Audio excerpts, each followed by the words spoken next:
अभिनंदन, आभार और बहुत बहुत स्वागत है दोस्तों ज्योतिष विज्ञान के इस ऐतिहासिक चैनल पर। और मैं हूं आप सबका एस्ट्रो दोस्त रुपेन आर शाह। जितनी भी प्रिडिक्शंस इस यूट्यूब चैनल पर की जाती है उसका सबसे माइन्यूट वर्जन आपकी और हमारी प्रिडिक्शंस आने वाले 10 दिनों में मई महीने के दूसरे फेज में 11 से 20 मई में आपके लिए कौन से दिन नेगेटिव है, मतलब कौन से दिनों में आपको सबसे ज़्यादा सावधानी रखनी है। नेगेटिव दिन का मतलब हुआ कि रोग, ऋण या शत्रु किसी भी प्रकार से परेशानियां दस्तक दे सकती है, चाहे जन्मान कितना भी स्ट्रांग क्यों ना हो। जिस भी लग्न की हम बात करेंगे देखिएगा कि उन तारीखों में चीज़ें थोड़ी या बहुत हद तक प्रतिकूल बनेगी। तो अगर पहले से पता हो कि कौन से दिनों में खतरा हो सकता है तो मेंटली प्रिपेयर रहे और उतने ही दिन संभाल लीजिए। तो बाकी के जितने भी दिन होंगे वो या तो एवरेज होंगे या फिर अच्छे होंगे या फिर फैब्यूलस होंगे। तो आने वाले कल को प्लान करने में हमें आसानी रहेगी। उपाय के तौर पे क्या करना चाहिए, इसी यूट्यूब चैनल पर हर दोपहर को मास्टर की एंड सुवर्ण अक्षर ग्रहों की बैलेंसिंग का दैनिक प्रयोग का सेगमेंट, उन प्रयोगों के सेगमेंट को अपने जीवन का हिस्सा बना लीजिए। लॉन्गर टर्म में आपके जीवन में बहुत सारी पॉजिटिविटी लाने में हम एक छोटा सा निमित्त बनेंगे। कल के वीडियो में बात की थी मेष लग्न से लेकर कन्या लग्न की। आज के इस वीडियो में बात करेंगे बाकी के 6 लग्न, मतलब तुला लग्न से लेकर मीन लग्न की। लग्न की बात कर रहे हैं, राशि आपकी कोई भी हो सकती है। लग्न का प्रभाव जीवन के ऊपर 70% के आसपास रहता ही है। तुला लग्न, आपका जन्मांक खोलिए, बहुत सारी कुंडलियां होंगी और जो पहली कुंडली होगी उसके ऊपर वाले सेंटर के भाग में देखिएगा लग्न, ल इंग्लिश में हुआ तो एसेंडेंट या एस लिखा होगा। और अगर पुरानी हैंडमेड कुंडली है वो राउंड वाली, तो भी पहली जो कुंडली होगी उसके सेंटर में ल लिखा होगा। वहां पे इंग्लिश में नहीं लिखा होगा, ल लिखा होगा। वहां पे अगर 7 नंबर लिखा है, नंबर 7, तो आपका तुला लग्न हुआ। राशि कोई भी हो सकती है। अप्रैल का महीना आपके लिए बहुत ही ज़्यादा स्ट्रेसफुल गया होगा क्योंकि लग्नेश आपके 8वें से जा रहे थे। अब मई के महीने में शुरुआती कुछ दिन थोड़े से डिफिकल्ट रहे होंगे, उसके बाद मानसिक शांति या फिर धीरे धीरे चीज़ें बैक ऑन ट्रैक आने का समय अभी आपके लिए चल रहा है। दूसरे फेज की बात करें 11 से लेकर 20 मई का, तो ये मैरिज लाइफ के स्पाउस के साथ अगर कुछ भी परिस्थितियां पिछले कुछ समय से विपरीत चल रही होगी तुला लग्न वालों के लिए, तो उसे सुधारने के लिए काफ़ी अच्छा समय है। दाम्पत्य जीवन में जो भी दूरियां बढ़ गई है उसे सुधारने के लिए काफ़ी अच्छा समय है। मानसिक शांति का समय है। स्टूडेंट्स के लिए ये दूसरा फेज काफ़ी अच्छा दिख रहा है। संतान की तरक्की का भी ये समय है। संतान रिलेटेड कोई भी अच्छी खबर यहाँ पे आपको मिल सकती है। तो 11 से लेकर 17 तारीख की दोपहर तक आपके लिए चीज़ें काफ़ी अच्छी है। 17 तारीख की दोपहर से मतलब आधा 17 तारीख का दिन, 18, 19 और 20, 3.5 दिन ऐसे हैं। 17 तारीख की दोपहर को 2:30 बजे के बाद से 3.5 दिन हम कह सकते हैं जो आपके लिए नेगेटिव है। आधा 17, 18 पूरा, 19 पूरा और 20 पूरा। इस समय अंतराल में कॉशियस रहिएगा। वाद विवाद से बच के रहिए। व्हीकल ध्यान से चलाइए, कुछ चोट चपेट की संभावनाएं बन सकती है। हेल्थ सेक्टर में गड़बड़ी चल रही है तो अभी से कॉशियस हो जाइए। वहाँ पे कुछ पुरानी बीमारी वापस आपको थोड़ा सा तंग कर दे। उन दिनों में सामाजिक या पारिवारिक रूप से लीडरशिप का झंडा बिल्कुल मत पकड़िए। किसी को बिन मांगे सलाह मत दीजिए। बस आपका रूटीन काम शांति से करके उन दिनों को निकाल दीजिए, क्योंकि इन दिनों में कुछ ना कुछ प्रतिकूल परिस्थितियां बनेगी। अगर आपको पहले से पता हो कि आने वाले 10 दिन में कौन सी तारीखों में चीजें विपरीत बन सकती है। बात कर लेते हैं वृश्चिक लग्न की। पिछले काफी समय से जिस लग्न ने सबसे ज्यादा कुछ भुगता है अगर, तो उसमें से एक वृश्चिक लग्न है। अब धीरे धीरे आपके लिए सुधार का समय है, लेकिन ये ग्रेजुअली ही आएगा। लग्नेश इस महीने में आपके 8वें घर से जा रहे हैं और 8वें घर में ही मंगल शुक्र की युति है। तो अगर वृश्चिक लग्न है, किसी भी प्रकार के अनैतिक संबंध से बचिए। ये आगे चल के आपको बहुत बड़ी मुसीबत में डालेगा, अभी तो पता नहीं चलेगा। ये महीना स्ट्रेसफुल तो रहेगा। 4 से लेकर 10 मई का जो ये समय अंतराल चल रहा है, कहीं ना कहीं चीज़ें थोड़ी सी विपरीत चल रही होगी, प्रतिकूल चल रही होगी। हेल्थ इश्यूज हो सकता है कि कई सारे वृश्चिक लग्न वालों को फील हो रहे हो। टेंशन वाला ये समय का अंतराल चल रहा है 4 से लेकर 10 मई का। लेकिन दूसरे फेज में बात करें 11 से लेकर 20 मई की, अगर लग्न कुंडली में लग्न के खाने में 8 नंबर लिखा हुआ है, मतलब वृश्चिक लग्न है। कोई भी नेगेटिव दिन दूसरे फेज में नहीं है। ऐसा कोई दिन नहीं है जहां पे आपको बहुत ज़्यादा संभल के रहना है। ये 4 से 10 मई का जो समय है ये भी बहुत लंबा है, लेकिन दूसरे फेज में आपके लिए क्लियर रोड पाथ है।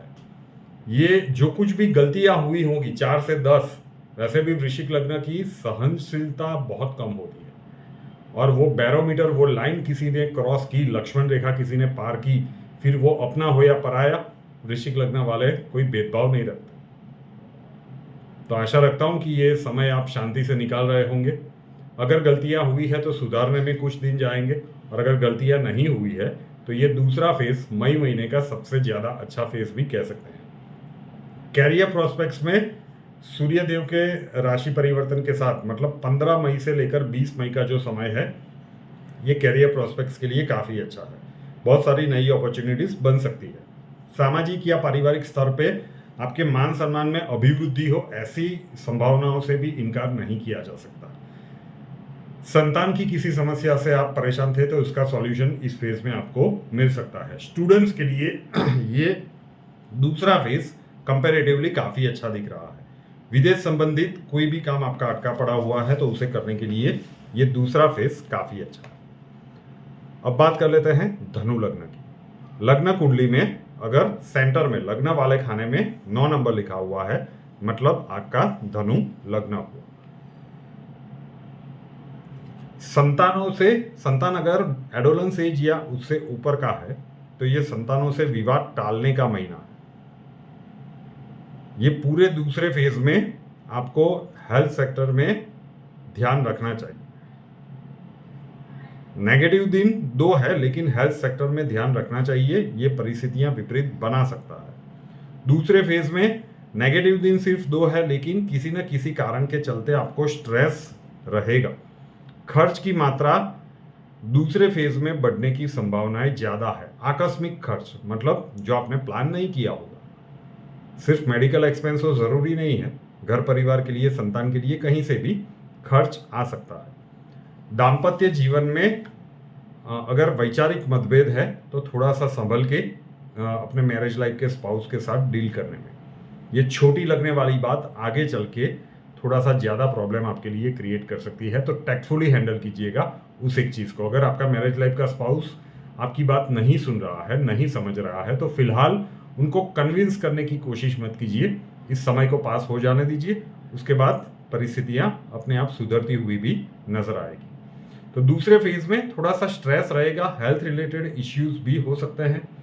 वाद विवाद से बचने का महीना है। नो डाउट नेगेटिव दिन सिर्फ 2 है। आखिर के 2 दिन हम कह सकते हैं 19 तारीख की दोपहर से शुरू होगा, मतलब 1.5 दिन ही है, इनफैक्ट पूरे 2 दिन भी नहीं है।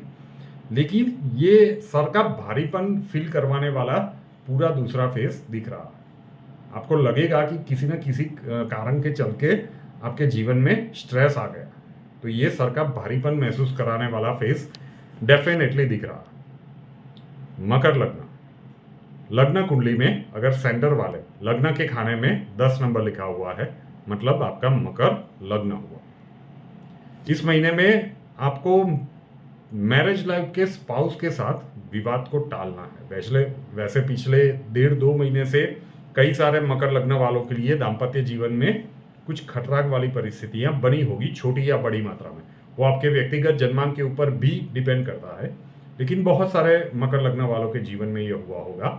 अब यहाँ पे मैरिज लाइफ के स्पाउस के साथ विवाद को टालिए, क्योंकि आप कितना भी सच बोलने की कोशिश करें, जब समय का कालखंड ऐसा होता है तो सामने वाला आपके शब्दों का कुछ अलग ही इंटरप्रिटेशन निकाल लेता है, और फिर वहाँ से परिस्थितियाँ बिगड़ने लगती है। तो बातचीत करें।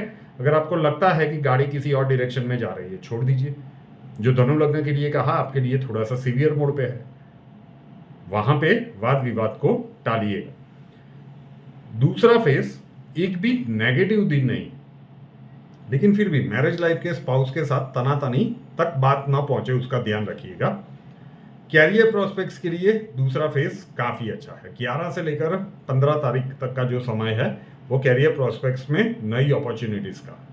मिलनी चाहिए आपको। अच्छे खासे पैसे भी, फाइनेंशियल गेन का भी ये समय दिख रहा है दूसरा फेस, तो वैसे अच्छा है। लेकिन फिर से एक बार कह रहा हूँ कि ये दाम्पत्य जीवन में खतरा वाली सिचुएशन से बच के, ये इल्यूजन वाली सिचुएशंस कुछ बड़ा करवा सकती है धमाका वहां पे। कुंभ लग्न की बात करें, लग्न कुंडली में अगर सेंटर वाले लग्न के खाने में 11 नंबर लिखा हुआ है, मतलब कुंभ लग्न।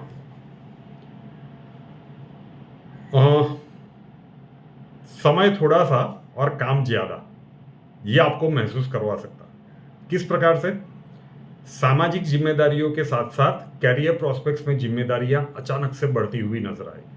आपको लगेगा कि बहुत सारी अपॉर्चुनिटीज मिल रही है, लेकिन इन सारी चीज़ों को मैनेज कैसे किया जाए, उसकी थोड़ी सी प्रॉब्लम आपको हो सकती है। कि आपको कैरियर प्रोस्पेक्ट्स में जो जिम्मेदारियां मतलब अपॉर्चुनिटीज़ मिल रही है, आप ग्रैब करना चाहते हैं, लेकिन आपकी दूसरी पैनी नज़र आपकी सामाजिक और पारिवारिक परिस्थितियों पर है। दिल ये कहता है कि वहाँ पे भी ध्यान देना पड़ेगा, दिमाग ये कहता है कि नहीं नहीं, कैरियर प्रोस्पेक्ट्स में इतनी अपॉर्चुनिटीज़ कहाँ पे मिलती है। तो इन दोनों के बीच में संतुलन बना के चलने का ये समय है। सिर्फ एक क्षेत्र पे ध्यान मत रखिएगा, दोनों तरफ पे निगाहें और कंसंट्रेशन अच्छे से बना के रखिएगा। संतुलन बना के रखे, अच्छा दिन है। 2 दिन शुरुआत में कुछ स्ट्रेसफुल कह सकते हैं और नेगेटिव की श्रेणी में रख भी सकते हैं। 11 और 12 तारीख को कोई बड़े निर्णय नहीं लेने चाहिए, ना तो कैरियर प्रोस्पेक्ट्स में, ना तो सामाजिक या पारिवारिक स्तर पे। हेल्थ सेक्टर में थोड़ा सा संभल के, लेकिन फिर भी प्रोडक्टिव महीना है, लेकिन रिस्पॉन्सिबिलिटीज बढ़ गई है, इसका ये एहसास करवाएगा।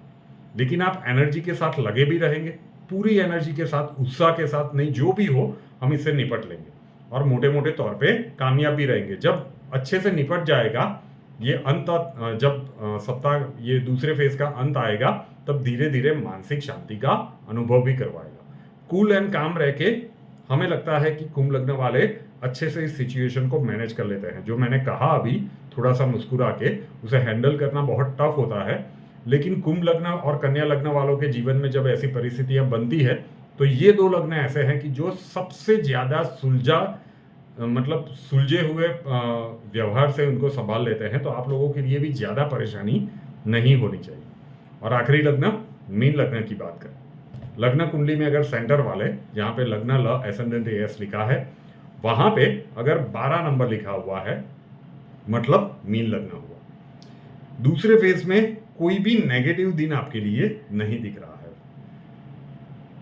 अपनों के साथ, जो भी आपके दिल के करीब हैं, उनके साथ अगर रिलेशंस थोड़े से तनावपूर्ण चल रहे थे, तो उसे सुधारने के लिए दूसरा फेज काफी अच्छा है।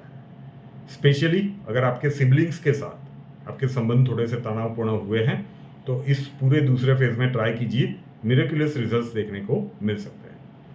किसी ने कुछ ऐसा वैसा कुछ कह दिया, अगर हम थोड़ी सी टेढ़ी मेढ़ी भाषा में कहें, तो किसी ने पिन मारने की कोशिश की, आपको उकसाने की कोशिश की, तो जरूरी नहीं है कि हर एक्शन के ऊपर रिएक्शन दिया जाए। उसमें कोई अपना स्वार्थ साध लेगा और फंस जाएंगे। तो पारिवारिक मामलों में अपने वाणी और व्यवहार के ऊपर थोड़ा सा कंट्रोल रखिए। मीन लग्न जैसे जैसे दूसरा फेज जाता जाएगा, आपको पता चलेगा। कैरियर प्रोस्पेक्ट्स में कुछ नई अपॉर्चुनिटीज यहाँ पे मिल सकती है, नए आइडियाज क्लिक हो सकते हैं। तो ओवरऑल दूसरा फेज मीन लग्न वालों के लिए 11 से 20 मई का काफी अच्छा दिख रहा है।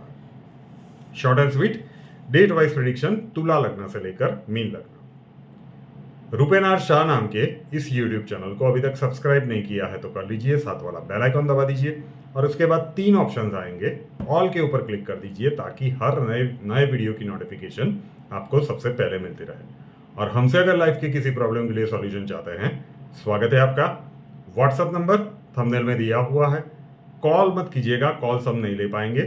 अपना नाम, बर्थ डिटेल्स और प्रॉब्लम्स डिटेल्स के साथ व्हाट्सएप नंबर 9714443110 9714443110 उसके ऊपर लिख दीजिए। अक्षय जी आपको वहां पे मिलेंगे, प्रोसीजर वहां पे समझा दिया जाएगा। नए वीडियो के साथ फिर मिलेंगे। जय हिंद।